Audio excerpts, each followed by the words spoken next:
So long as like Alchemy. All right, I want y'all to take a little walk with me. Take a little walk with me here for a second now. Turn 35 tomorrow. Shout out all my Scorpios. So I was born in 1983, right? And obviously things were a little different, right? I'm really becoming that grumpy old man to my kids. Back in my day, I didn't have no snow, but I definitely didn't have no internet.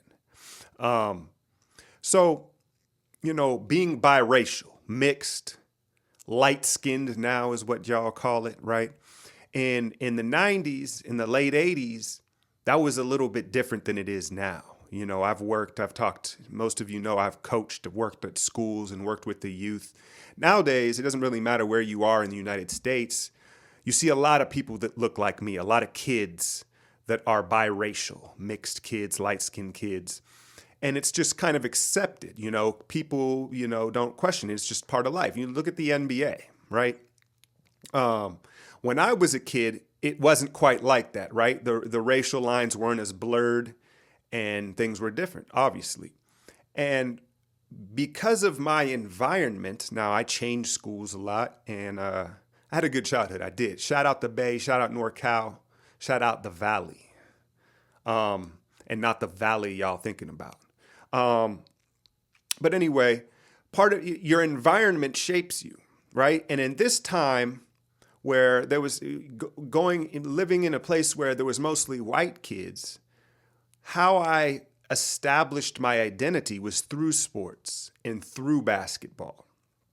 And as I got older and I moved around and I went to different schools and lived in different areas where there was a lot more different ethnicities, right?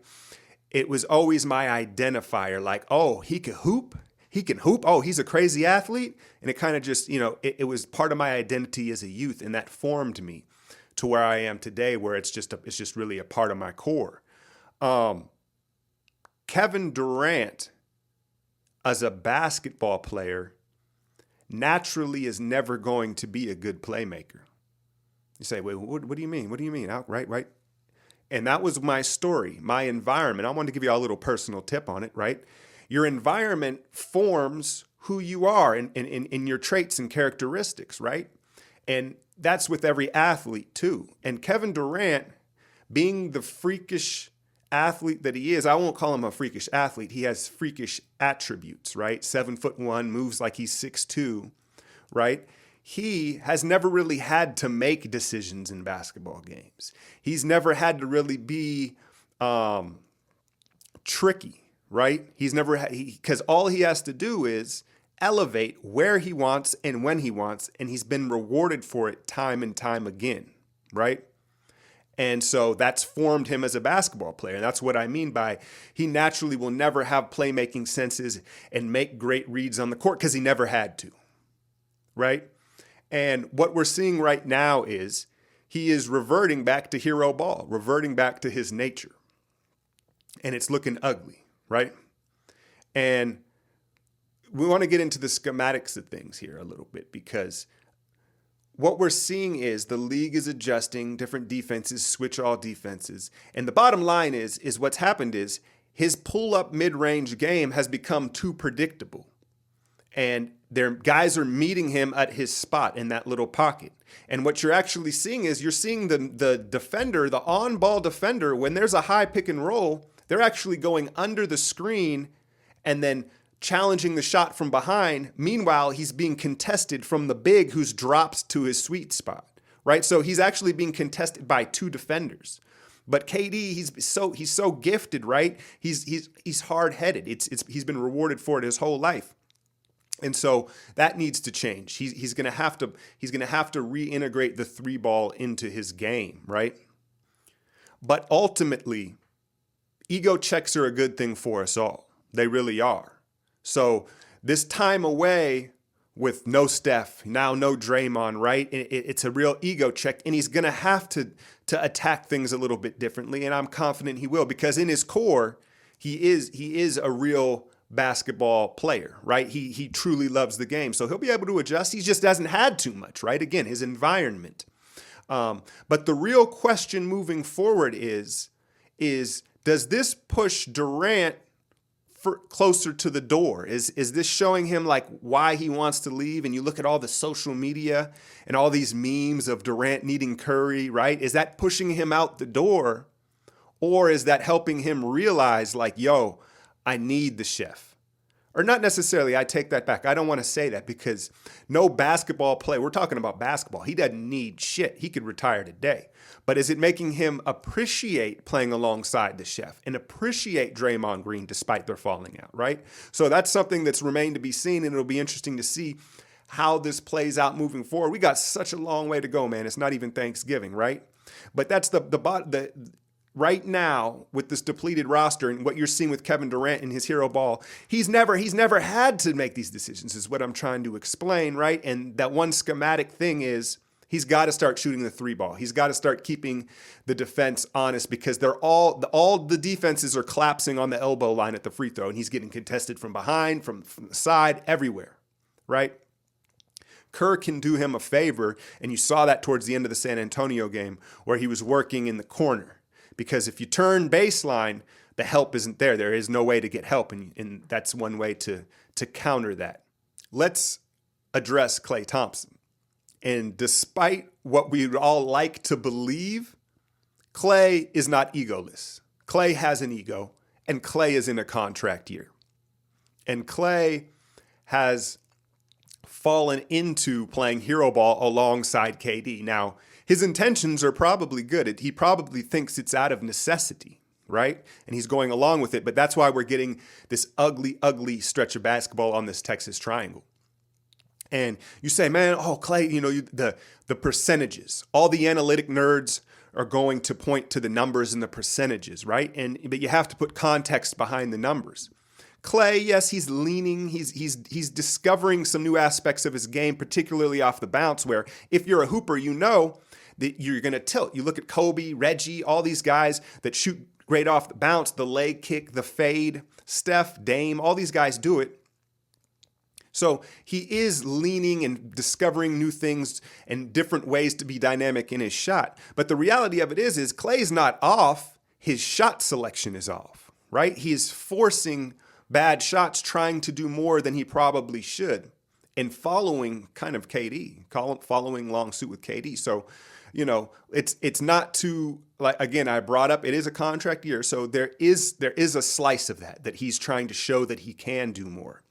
But obviously it's gotten really ugly. Klay will be fine. The shot selection needs to improve. It's not his mechanics that are broken. The last person that I want to address in this kind of state of the union for Warrior fans is Steve Kerr. And you know how I always say there's a give and a take with players, right?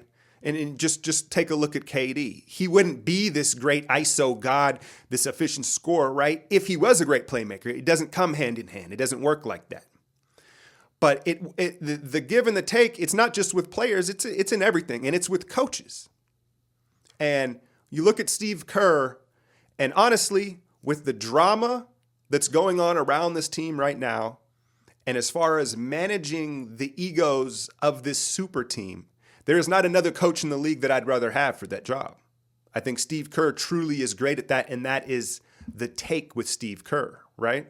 But the give is in-game coaching, the X's and O's, the situational rotations. And you see it more exposed in particular when Steph is out, right? Because Steph is the offense. I'm not telling you something you don't know, right?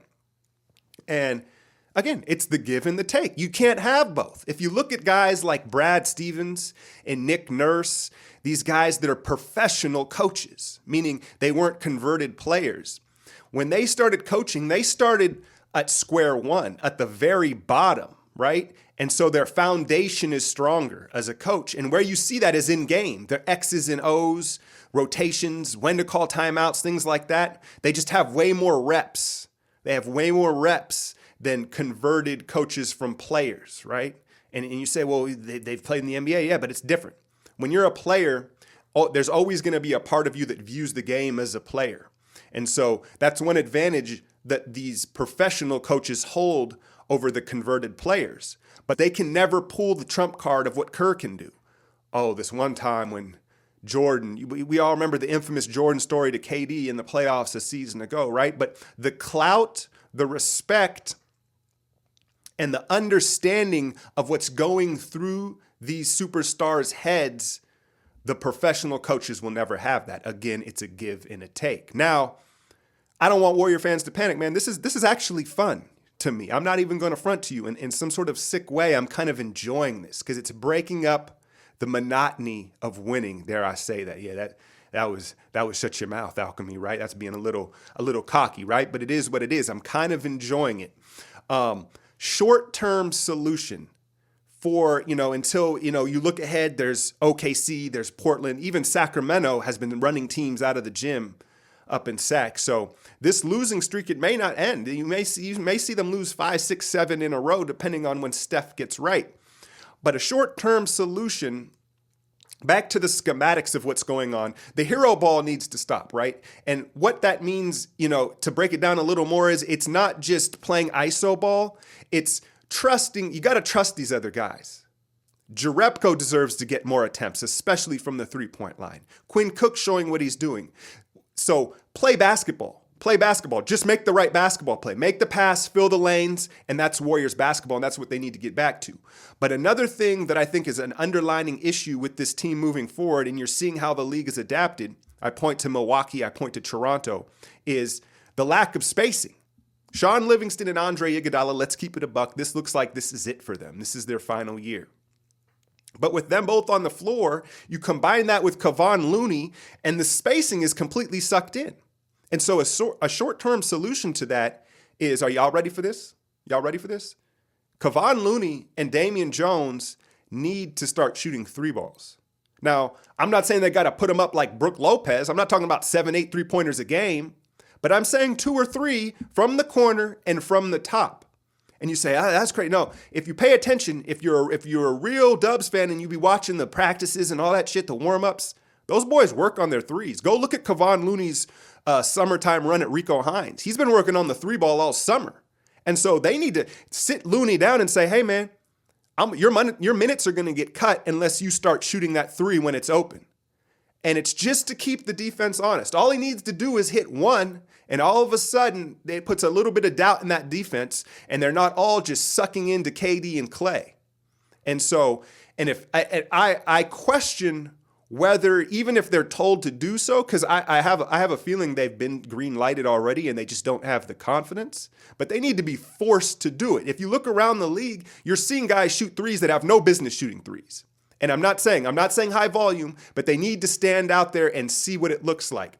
The other solution, if that doesn't work, if they're unwilling to just break that mental wall of taking that shot, is you play Jerebko at the 5.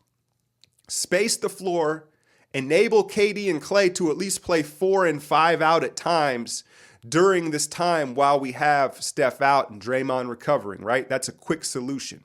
Anyway, I have a full breakdown, 15 minutes of details of this in the Spurs game and all 3 of these losses on my Patreon. If you guys like my content, as you can see, this channel is very small, not doing many numbers. If you want me to continue this and you want to support me, please check out my Patreon. You will not be disappointed. You can pledge for as little as $1 a month, man, for the season. And I guarantee you're going to get content you don't get from anybody else covering the Warriors. Hit that like, share, and subscribe.